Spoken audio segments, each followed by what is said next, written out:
appreciate the fact that Hamiltonian is important because if classical gives you the coordinates, the Hamiltonian can give you the path. So whenever you have momentum involved in the equation, you do get better information, more information. So that's why Hamiltonian is actually used. Okay? So just like Lagrangian has got an equation of motion of d dt of del L del Qj dot minus del L del Qj, Hamiltonian also do have a equation of motion. So here what we are going to do is we are going to use partial derivative. The derivation is very straightforward. Okay, we are going to use partial derivative and a relation which we call as the Jacobi integral. But then that Jacobi integral is something which we are going to derive in the next part. So today we are going to derive both, but I'll start with derivation of Hamilton's canonical equation of motion. So this is our topic for today. Okay. And Hamiltonian is basically a function of position coordinate qj, right? And then we have got the momenta pj and time t. So if it is measured over a very long period of time, just as we studied in statistical mechanics, and the system is in equilibrium, then this time does not come into the picture. Okay, so don't get mixed up with statistical and classical mechanics. It depends on under what situation you are considering the problem. So what we do here is we do consider time. Okay, and we will start with Hamilton's equation. So our Hamilton's equation is H is equal to, so this is something which you should all remember. H is equal, this is a function of Qj, Pj and T. Okay. And then what we can do is we can actually do the differential of H, and I think differential of H is also very straightforward. Okay, if you can have a look at this. So what we do is that we have a dH. Okay, and then it's basically a summation of all the parameters or all the coordinates that we have. So we are going to do a partial derivation differentiation with respect to qj, then pj, then t, right? So it is summation j del h del qj into dqj. Okay, I think this is simple. And then summation j of del h del pj into dpj, and then we have got a time factor. Okay, and this is nothing but del h del t into dt. So this is the partial derivation differentiation of this h. Okay, so this is simple. This is something which you already know. Now one thing that we should know, which you are going to derive in the next part, is this. Okay, so I think I'll keep, yeah, I think this is okay. So we'll derive this in the next section, but right now we will say that this is the Hamiltonian H. Okay, so if we consider that Lagrangian is t minus v and Hamiltonian is t plus v, both of them must be connected. Okay, so this is the connection that they have. Okay, this is the relation. So H is equal to summation over j pj qj dot minus L. Okay, so let's say you have got two coordinates x and y. If you have got two coordinates x and y, you can basically simply write it down as, let's say, px. Okay, in general we do that. Okay, px and then x dot. Okay, then plus py and y dot. So this is what is done when there are two variables, and that is why that summation is there. Okay, and then of course minus of L. Okay, so it depends on what kind of problem you are doing, but then based on this we can say this. So this is what is the Hamiltonian relation is, and here also what we are going to do is we are going to use a partial differentiation. So what we do is dH is equal to summation qj dot dpj, okay, plus summation pj dqj dot. Okay, so if you just do d of this term, d of this particular term, okay, if you take d of this particular term, you can just differentiate it by parts. Okay, and then if you differentiate it by parts, take this out and dpj, plus take this out and dqj dot. Okay, so this is how you do it. Okay, I think this is clear to you, basic maths. And then we have got minus of dl. Okay, and this will actually mark as our next equation, which is equation 2. So as I'm saying, I think you are getting enough time to write because I'm not going fast. Okay, I think This was one of the issues we had initially. It was going a bit fast, but now going a bit slow. Hope you can catch up. Okay. So the Lagrangian is again we have seen it number of times. Qj and Qj dot, okay, and T, right? We already have this. And then again, just like the Hamiltonian, we can also do it for Lagrangian, right?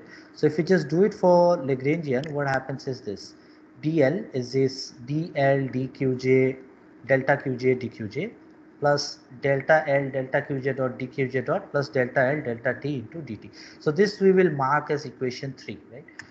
So we have got three equations here. This is 1, 2 and 3. Okay. So what I can do now is I can do some replacement. So what is the immediate replacement that I see? Okay. So if I look into the immediate replacement, I think this is the replacement that we have. This is DL. This actually can be replaced here. Okay. So we will replace 3 in 2. Okay. And see what's our result. Okay. So let's see this. So if we replace 3 in 2, okay, you can do the maths. I think it's very simple. Okay, simple steps. These two are already there. Okay, these two factors are already there.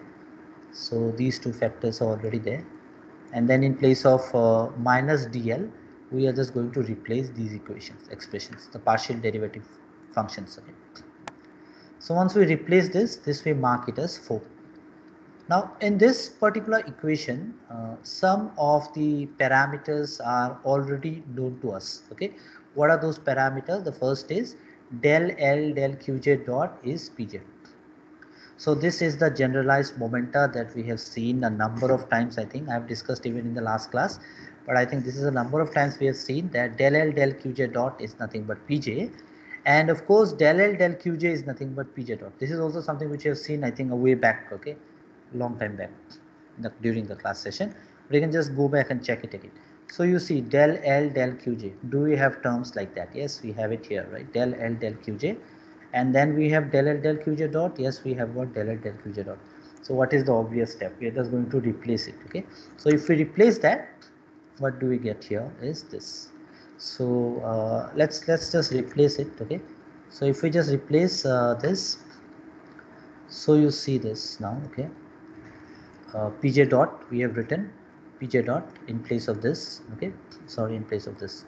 So we have it here. Okay, and then del L del Qj dot is nothing but Pj. So del L del Qj dot is nothing but Pj. We have replaced it here, and then we see that there are two terms which are actually similar. So this term and this term will get cancelled out, right?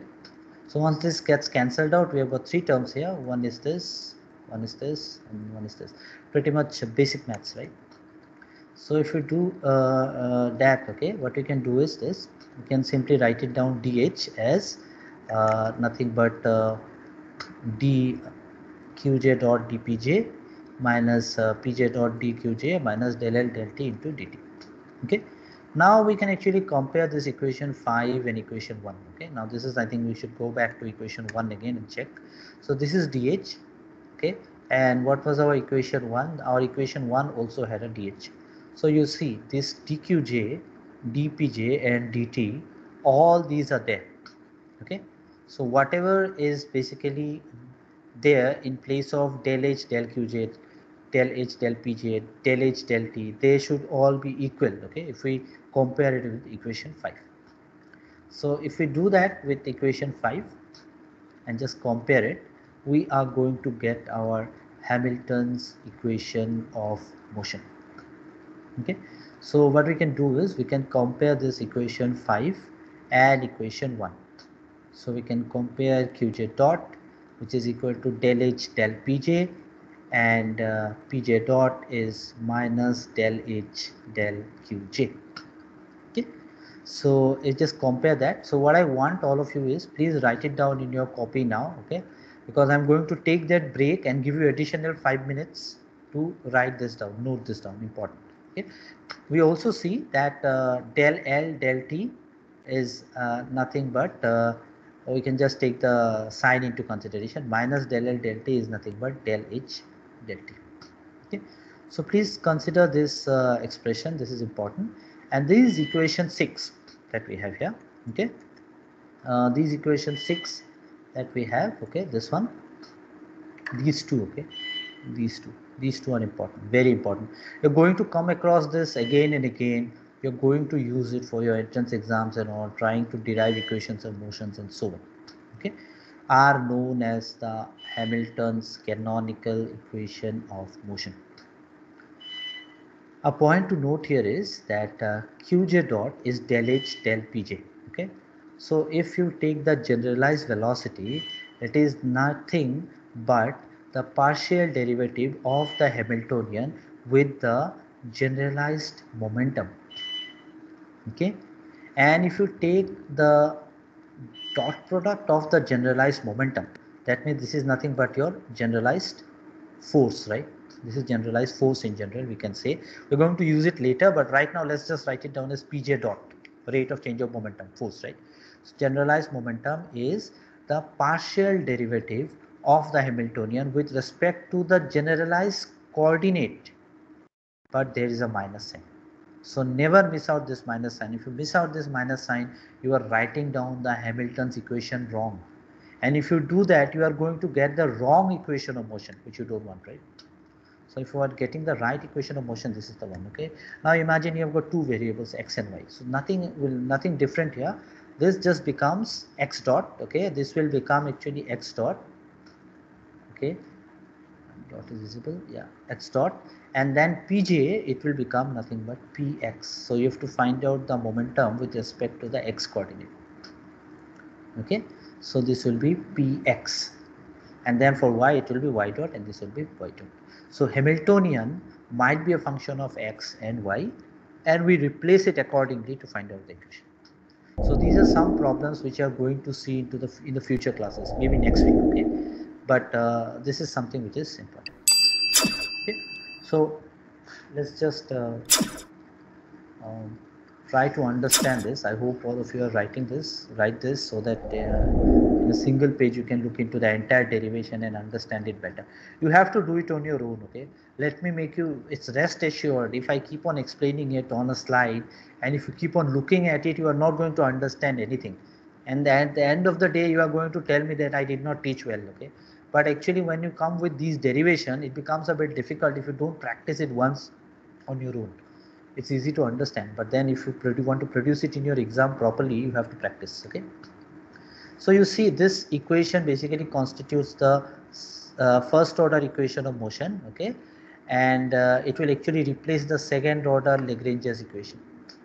So does it make things simpler, okay? Does it make things simpler? The answer is yes, because what happens is in Lagrangian you have got a second order Lagrange's equation, d dt of del L del qj dot. This is a second order equation, but here it's only a first order equation, much more easy to solve, okay. The number of variables will be lesser, the constants derived will be lesser, it will be much more easy to solve. So that means this actually has an advantage over the Lagrange's equation of motion.